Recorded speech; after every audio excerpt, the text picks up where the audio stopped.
Hello, everyone. Our new lesson is The Diary of a Young Girl by Anne Frank.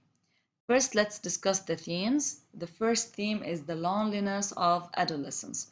We all know that adolescents always feel they are lonely, and same as Anne Frank, she had a perpetual feeling of being lonely and being misunderstood.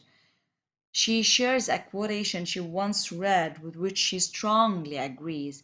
Deep down, the young are lonelier than the old because young people are less able than adults to define or express their needs clearly. They are more likely to feel lonely, isolated, and misunderstood.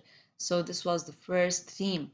The second theme was the inward versus the outward self. All the time, Anne believed she had two personalities. There were two Annes.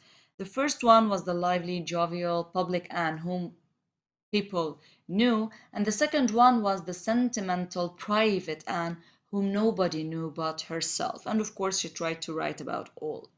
The third theme is the generosity and greed. Here, while we find that the Dutch keepers were very generous with food, money, and any other resources, the Van Dans were very greedy and wanted everything for themselves, of course, during war. The motives. The first motive of Anne Frank was to become a woman. She was always looking for a way to grow up fast.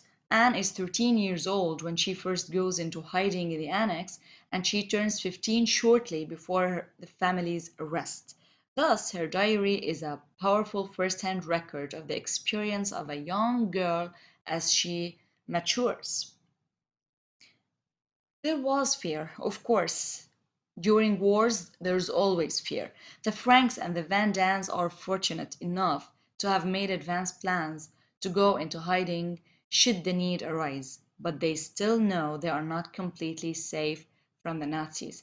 Their security depends on the cooperation of many different people outside the annex, and of course, this was so hard. They hear reports from the outside world about their friends who are arrested and about non Jews who are suffering from a lack of food.